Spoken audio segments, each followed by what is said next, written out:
Greetings, friends! Risky here, and this is the weekly Russian Ukrainian War update for the week of March 10th through March 16th of 2025. And if you want to continue receiving these weekly Russian Ukrainian War updates, be sure to subscribe to my channel, give this video a thumbs up, comment your thoughts, and share this video around. Alrighty, let us go right into it. So let's go. The spring is it's a brand new season. Spring is happening, and as the winter ends, we ended up with a bang. What can I say about what happened last week? Last week, the Kursk salient has collapsed. We talked about how the Russian last week the Russians were broke through, and I'm like, okay, it might take a few maybe the rest of this month to actually clear up everything. Not so. All it took was an extra week. Now, there is about 2 or 3 more villages that have to be cleared, mostly border villages. But besides that, the entire Sudzha, like the main actual hub of resistance, or the hub of, defense for the Ukrainians in Kursk, has collapsed. The Sudzha has fallen, along with all of its suburbs. Everything has collapsed, and now, probably starting next week, I'm going to stop calling this the Kursk front and call this the Sumy front. So I should probably go talk about what actually happened. So, I talked about, okay, Sudzha collapsed. How did it collapse? Well, we actually kind of talked about it last week, how the Russians managed to, undermine, so for the last, we would say, month or two, after the, specifically after the fall of Chernihiv here, the Russians were able to get super close to this road of life that supplied the Ukrainian garrison in Sudzha. And so basically for the last month, the Ukrainians were suffering catastrophic supply problems and logistic problems, which were greatly weakening their potential. But then the straw that broke the camel's back was that pipeline operation that started. And basically, once the Russians entered, in this industrial zone in Myrnia, the entire Ukrainian operation collapsed, and then they did a withdrawal. A bunch of troops have been left behind. We have a bunch of prisoner videos, and as I mentioned, this is the most prisoners that have been taken in a long while. It's not thousands, as the people say, but it is the most we've seen in a long while. And a lot of the remnants of the brigades who have lost a lot as they try to withdraw are going to have to basically fall back to the rear to be reassembled for a future date. And actually, according to pro-Russian sources, the Ukrainians are sending a bunch of troops from the Donbass front to the Sumy front because the Ukrainian units that were here have been badly mauled and they cannot hold the line, so they're sending a bunch of new units here from the Donbass. So that bodes very badly for the Ukrainians. But let's talk about what happened after that. So we talked about the pipeline operation last week, but what happened afterwards? So we talked about how the Russians entered this industrial zone and how they broke through here, and there was this large, and we also talked about how Kubanka was taken. Well, basically everything, that following day, after I uploaded my video, a couple hours later, basically confirmation that the Russians took everything up here, and then also Martinovka in here. So everything here collapsed, and the Russians entered the suburbs of Sudzha. Not only that, after that, the Ukrainians started withdrawing on the other side of this river. As you can see, Sudzha is divided by this river, and but the Russians destroyed all the bridges that were there, and so they, then the Ukrainians got attacked with their convoy got attacked. And so then the Russians broke through in the bottom here and took these villages. We talked about how we didn't have any confirmation. Well, basically a day later, literally the next day, we got confirmation of the Russians raising their flags in these villages. And so it looked like and then obviously then they secured all of Myrnia. So within a day, literally the next day, literally on Monday, everything to behind this river was taken by the Russians. And so at that point, I'm like, okay, well, maybe the Ukrainians could try to hold on to, some sort of positions in Sudzha, with the river and everything. Well, then the Russians, the Ukrainians, we talked about the collapse of Malinovka in the northern front. Well, besides that, the Russians then linked up with their forces here and, coming from here, and then they took everything to the north of Kazashilokna, and then broke through into Kazashilokna, and it looked like it just was a complete rout. It feels like the Ukrainians decided that they would not actually hold on to Sudzha. Why is that? Because also, the Russians were pushing from Kilikovko. They took the village of Melinovko and actually reached the Sumy, or the Sumy-Kursk border, the Russia-Ukraine border here. And the Russians were also pushing into the village of Basovka, so they were extremely constricting the last line of their last road here. And so the Ukrainians decided to withdraw. So there was barely any fight for Sudzha. Literally, maybe 2 days later, so maybe I think on Wednesday or something, the Russians broke through into the center of Sudzha, and we actually had the Russians raising their flags They actually crossed the river here and were raising their flag specifically, I believe, in this area right here. This area. And so this is central Sudzha, and it has completely fallen to the Russians. Along with this, the Russians broke through to the north here, and the Ukrainians didn't even fight for Kasachulukna. I thought the Ukrainians would try to fight because this would hold off their northern defense, but they collapsed. And then the Russians just swooped into, took the villages of 2nd and 1st Kaninsky, and then broke into these western outskirts. And then at the tail end of this week, the Russians then took the village of Goranovko and Zalezhnitsky here, so we actually have geolocated confirmation of the Russians walking around here. And so what happened was then basically after the fall of Myrnia and everything, I think there was like a command for the Ukrainians to fall back. They could have held on to Sudzha if they wanted to, but it seems like they're like, fuck it, we're about to be closed in, we're going to do a withdrawal. This was a chaotic withdrawal. It was a very very messy for them, but it seems like after the pipeline operation, the Ukrainians just said fuck it and left. And so now the Russians are now clearing everything. They're once they took Sudzha so rapidly, they have to clear this of basements. As I mentioned, there's a bunch of prisoners still here. They're hiding, and so it's going to take a lot to clear this area, but forward Russian units continue advancing. The Russians then took the village of Rubashinivka. Some sources are saying that the Russians are now battling for Godolivka and actually took it, and now that there's only the only thing you have to take is this border crossing. And then also they took these fields right here.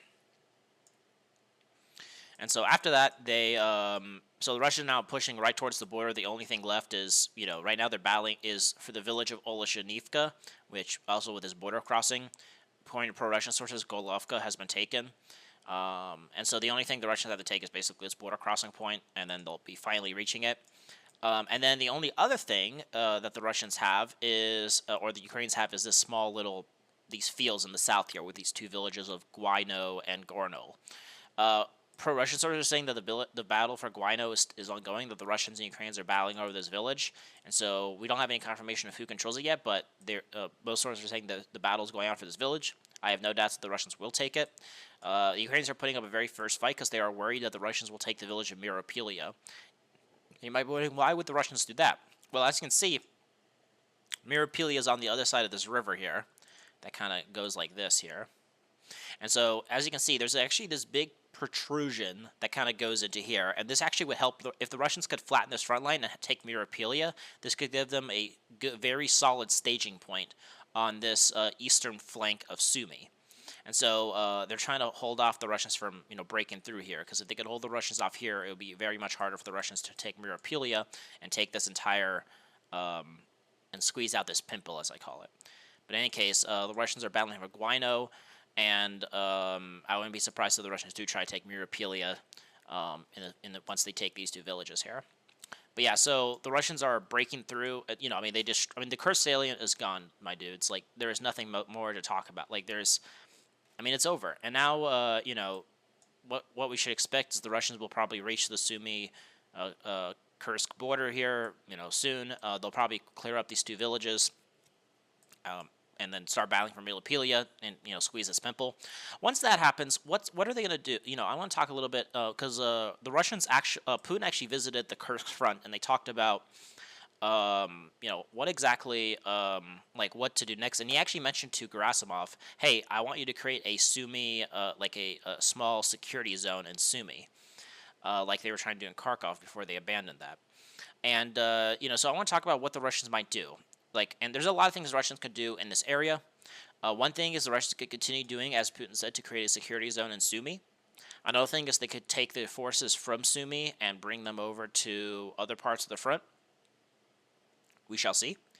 But so we don't exactly know what the Russian plans are here. They'll definitely clear up Kursk. But after that, what's going to happen? We'll have to see. There's definitely going to be probably a rotation just to clear, help the, restock things.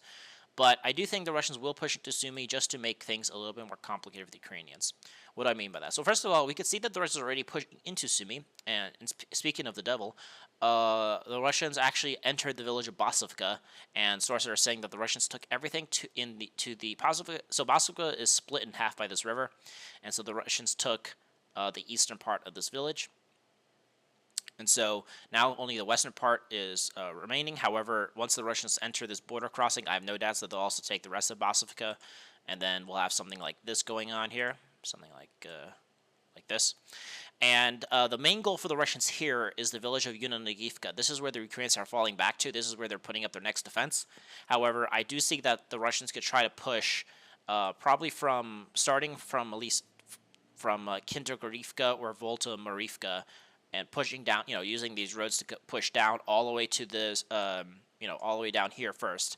And so, try to take these villages here. So, they're going to use the roads that, and push the Ukrainians out from Sumy here. So, I could see, the Russians could be pushing along this road towards Unionivka.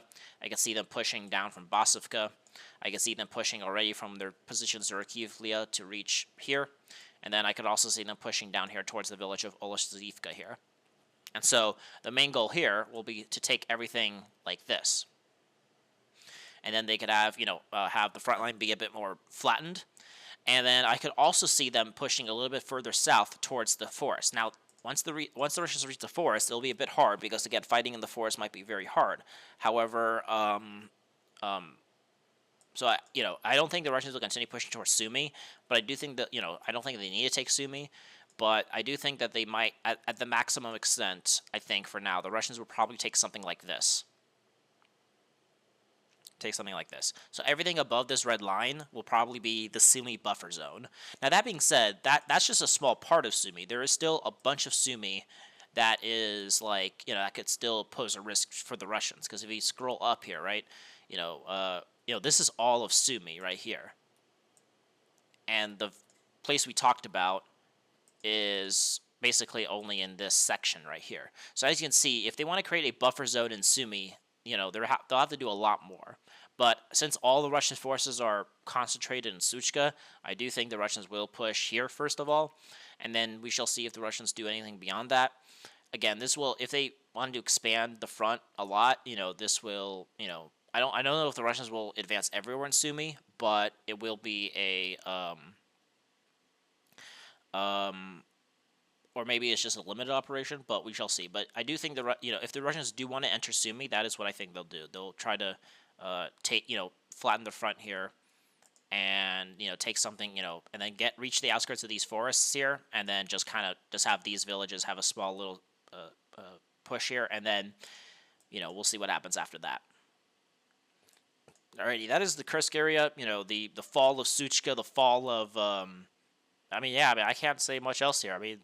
The entire Kursk salient has collapsed, and we shall see what happens, what the Russians will do now that the Kursk adventure is over. Alrighty. Now let us go to the south Donetsk direction. This is where we used to have all the action, but now it's the entire Ukrainian front has kind of been quiet, actually, for the most part. There's still advances, but it's actually not as spectacular as what's happening in Sumy, or Kursk, Sumy, and such. But let's go to South Donetsk direction, where the Russians are, from Velikonosolka, they're still expanding. So one of the biggest things is the Russians have took the village of Dnieper Energy right here. We saw them raising their flags here, and they're also clearing these fields that are between Rozovka and Dnieper Energy here. And so this actually really helps the Russians because once they took Rozovka, they took it in order to cut off this road, but there were still a bunch of fields here that could have compromised the northern part of Velikonosolka. But now with the capture of Dnieper Energy and now the Russians pushing north, this helps them link up with their fronts that are more on the more eastern side of the South Donetsk direction. Along with this, the Russians advanced to the west of Sukna, and then took these fields right here. And so, what it looks like, what a lot of pro-Russian sources are saying is that the Russians are preparing to storm the village of Vasola. And I have no doubts about that. The Russians will probably try to take more of these fields around Dnieper Energy. And from there, the Russians will then storm Vasola and try to take it. And then from here, this will give the Russians the ability to outflank one of the main Ukrainian fortifications for the second line of defense. Remember, the first line of defense was around the village of Borolaska. But then that collapsed. The Russians took it. Now the Ukrainians fell back to the second line of defense, which runs along to the south of Kamar, so near Shintemko, Vasola. And so the Russians could take Shintemko, which could be greatly facilitated if they take Vasola by being able to outflank it.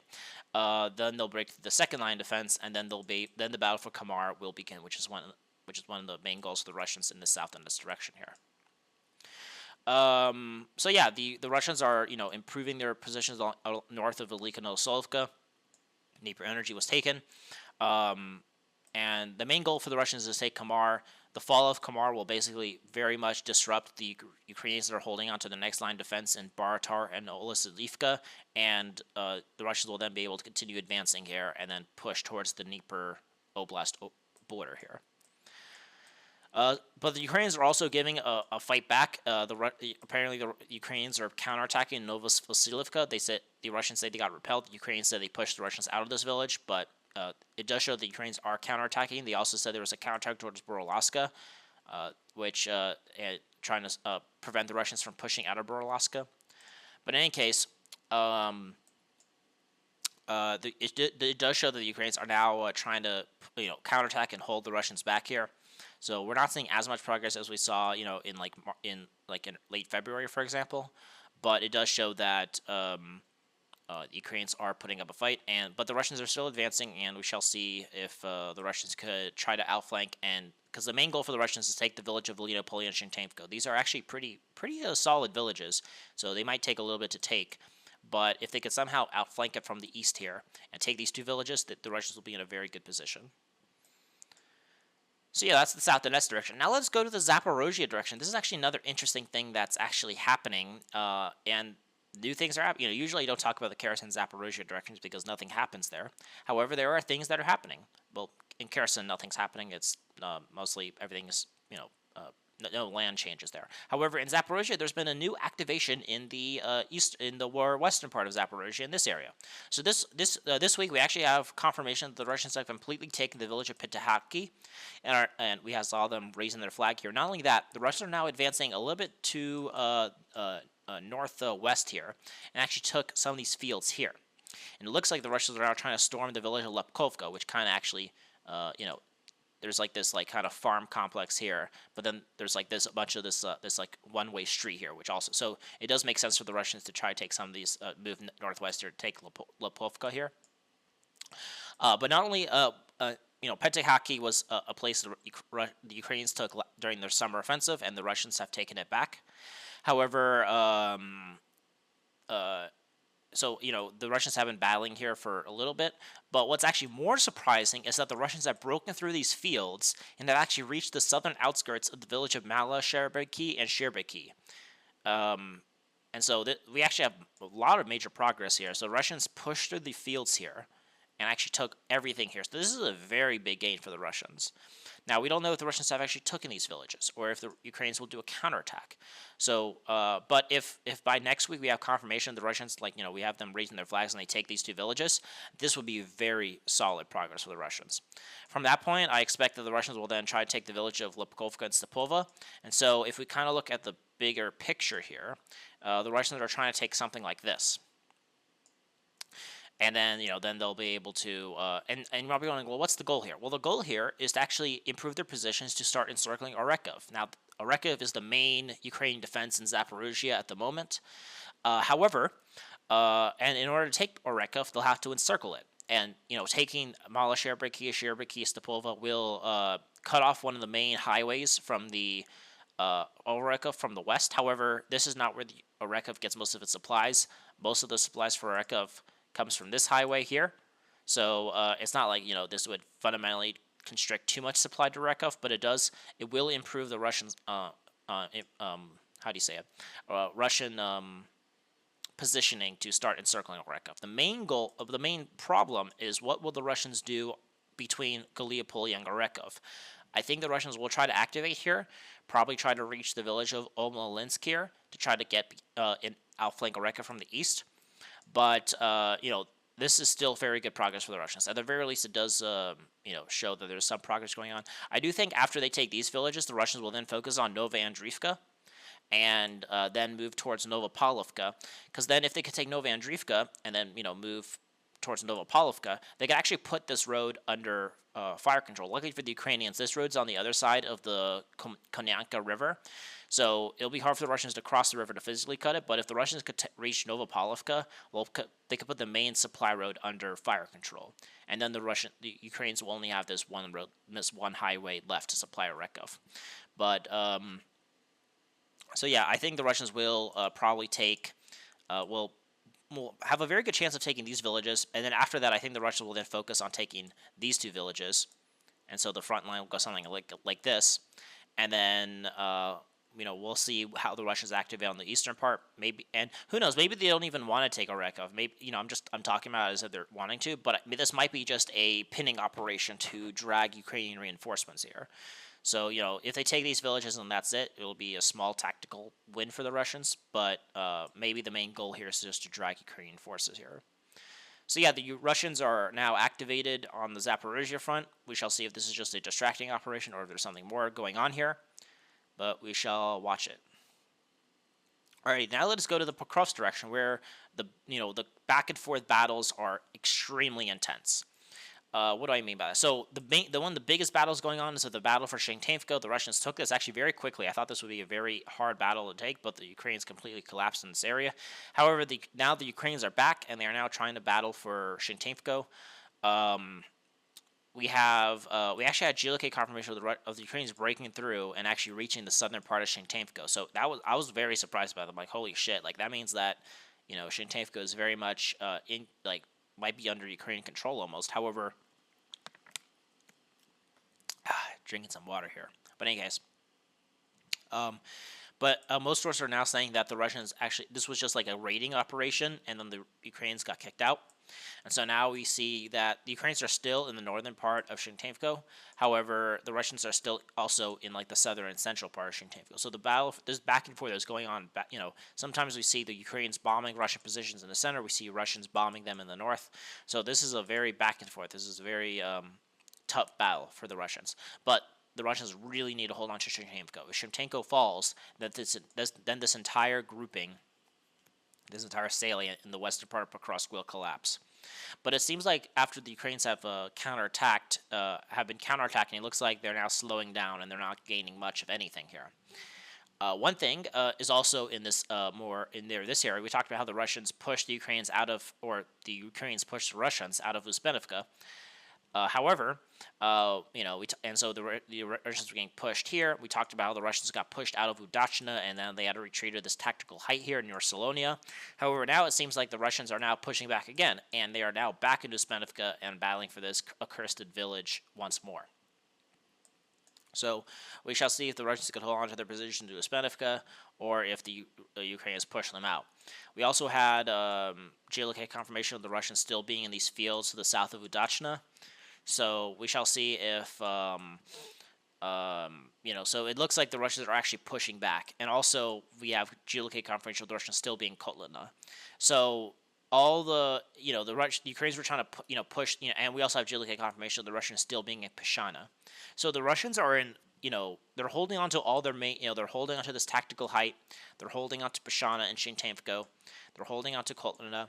And so all the Ukrainian, offensives here are, not doing as much damage as they would, are not actually cracking the Russian positions. So it looks like the Russians are now pushing back, and we shall see if maybe the Ukrainians try to renew the offensive and try to destroy this salient. As I mentioned, what the Ukrainians would like is to have the front line be around Shentenevko and Novotoretska, and then this would destroy the salient here and secure western Pokrovsk.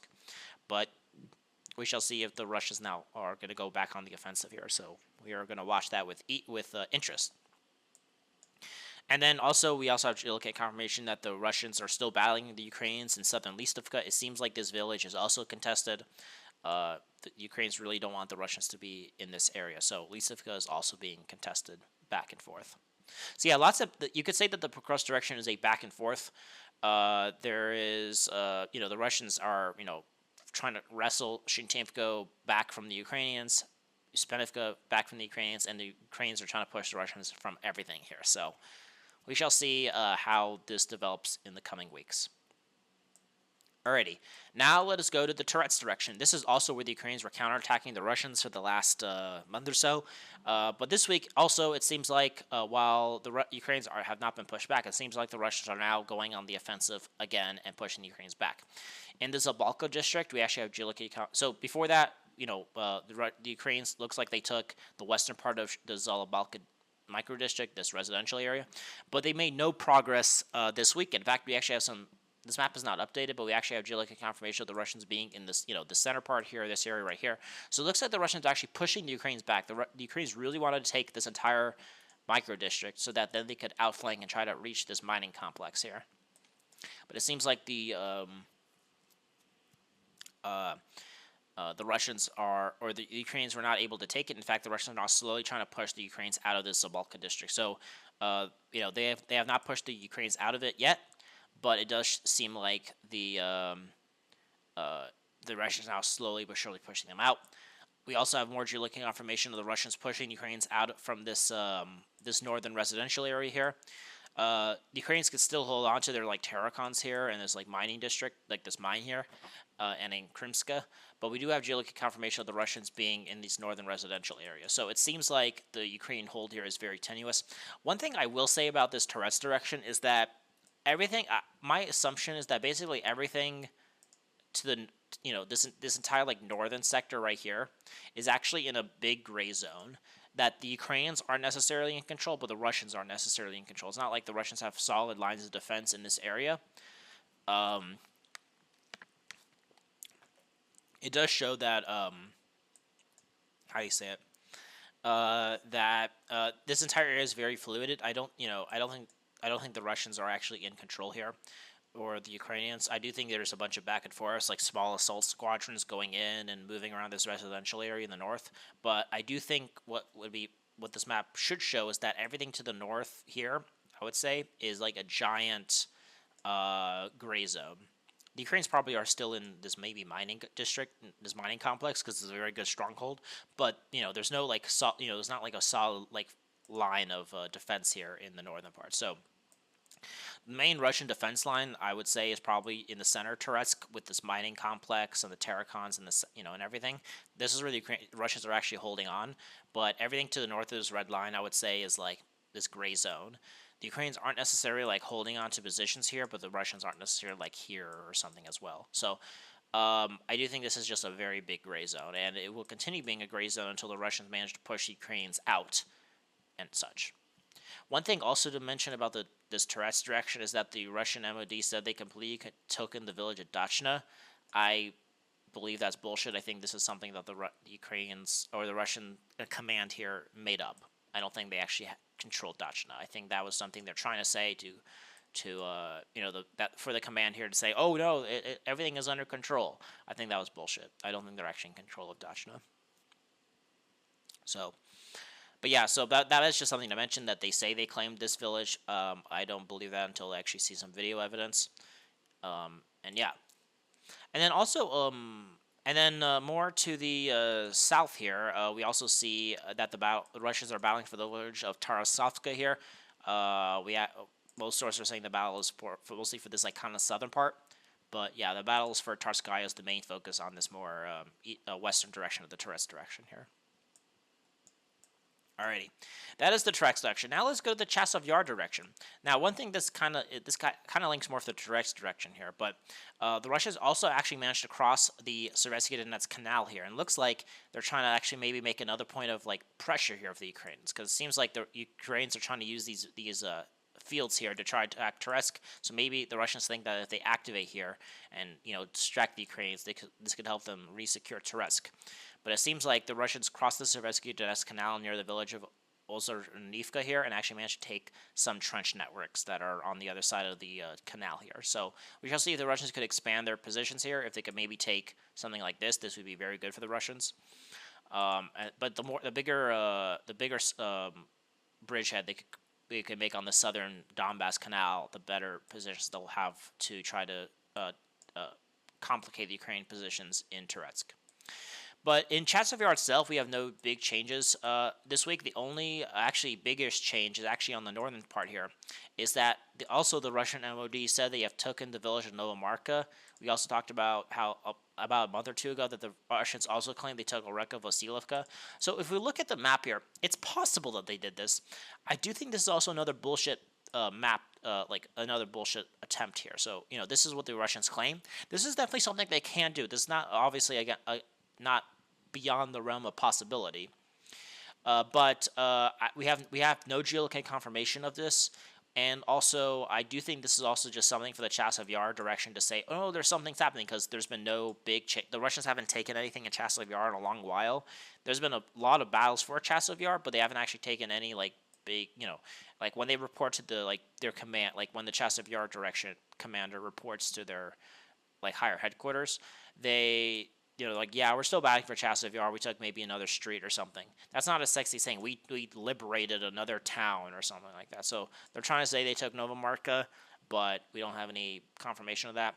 So that's something to be mentioned, but there's nothing else to.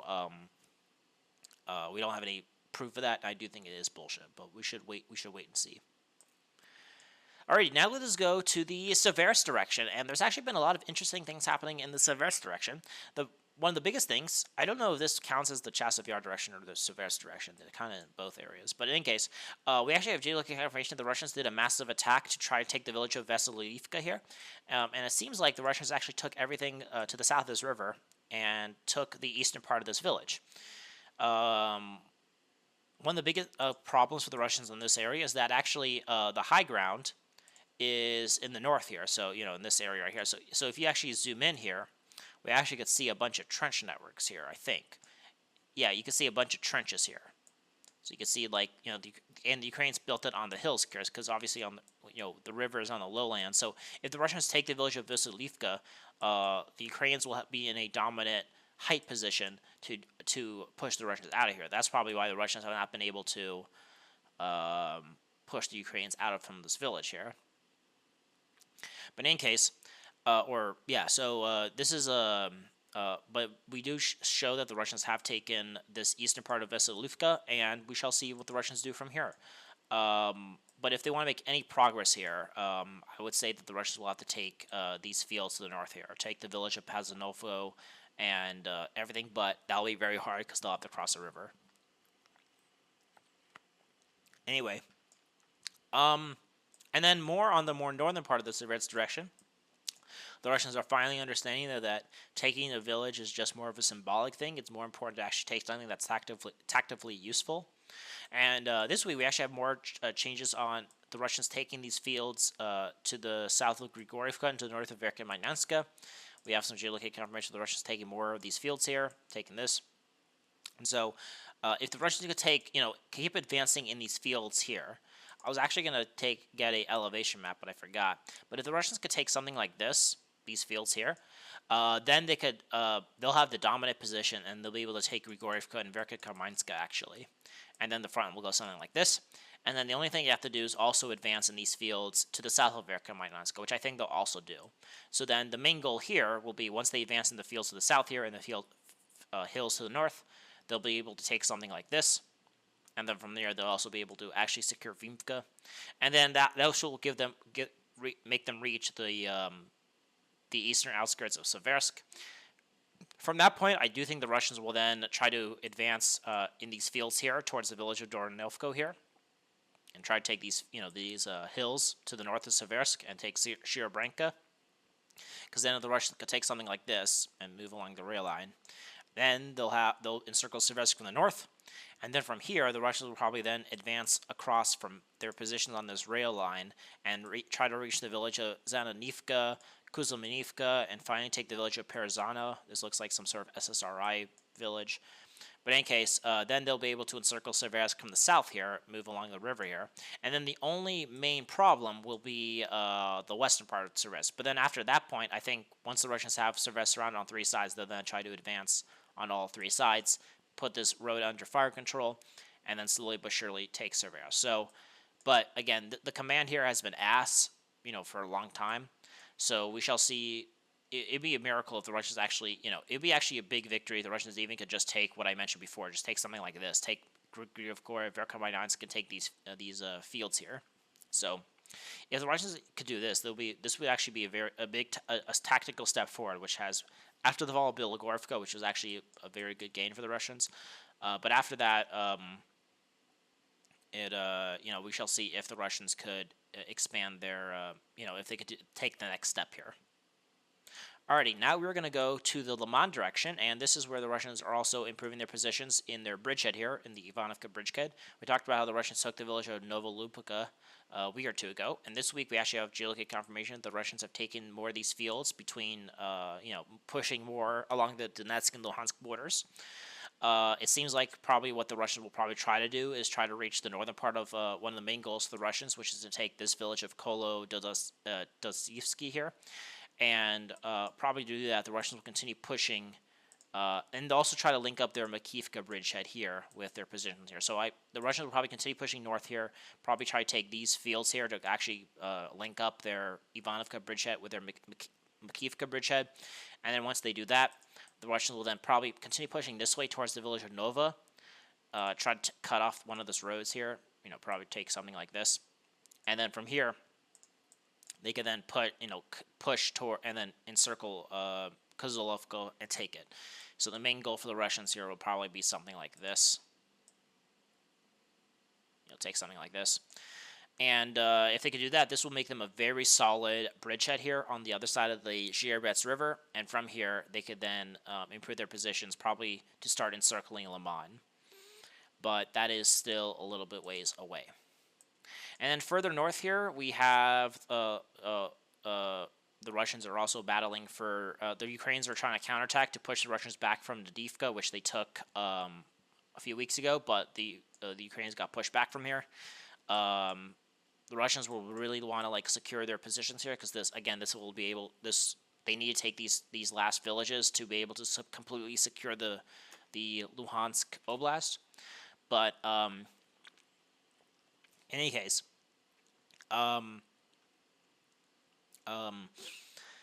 yeah, sorry, I'm for some reason I'm very tired. Anyway, Nadivka has fallen, and the Ukrainians are trying to counterattack the Russians here, but they're being held back.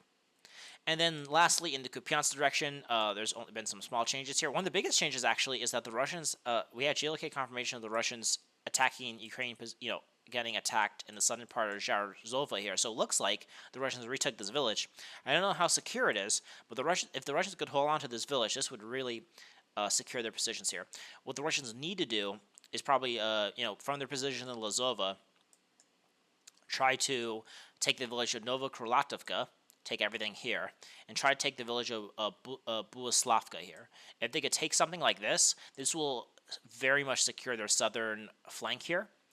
And then the only thing they'll have to worry about is the north here. But most of the Ukrainian counterattacks have been happening in the south here. So if the Russians could take the village of Buislavka and Novokrolatovka, this will be a very big gain for the Russians in improving their bridgehead on the eastern side of the Oskil River here. So they took back Zarazovka. This really helps secure their positions in Krolatovka. And if they could take something like this, everything above this red line, this will secure their gains a lot more. And then as we move north here, we have only some small changes in the on the Oskil bridgehead, the Dorishnya bridgehead. The Ukrainians said they took back the village of Filovka here, but we don't have any geolocated confirmation of that. Just Ukrainians say so. But that is the only big. But I do think the Russians are still in control of this village. However, that being said, it is just one street village, so it's very hard to actually control it. But it could be a gray zone. There could be no Ukrainians or Russians here. A lot of people underestimate how much gray zones there are in this war. There's not a continuous front line with each soldier facing each other. There is an actual place where they're holding on to, and then there's a very fluid gray zone in the middle here. And then the only other thing is that apparently, is that the Russians have tried to make another bridgehead near the village of Krasny Pershi here, and probably the main goal here. We also looks like this map says the Russians try to encircle Kamyanka. It looks like the Russians are trying to encircle Kamyanka here, which will be a very big gain. But it does look like there's been some other bridgeheads developing here. But we shall see if I haven't had any GLK confirmation of these things are near Kamyanka. But if that is the case, the Russians will probably try to use their positions in Tolopilia to help the Russians encircle Kamyanka from the north here. They'll probably also try the village of Storlovka here.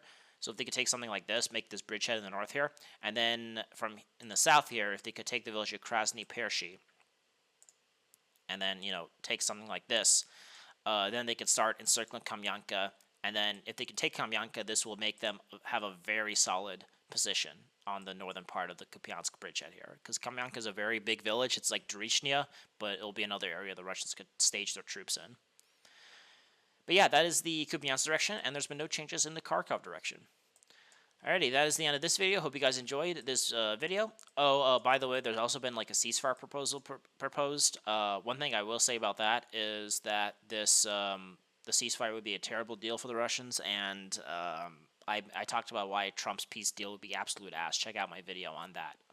I posted it about a month ago. But yeah, check out that video to show why Trump's proposals for Russia would be, if they are accepted, would be a strategic defeat for Russia. Alrighty. So that's the end of this video. Hope you guys enjoyed my video. Be sure to subscribe to my channel if you want to continue receiving these weekly Russian Ukrainian War updates. Be sure to like this video, comment your thoughts, and share this video around. So aim high and wander on.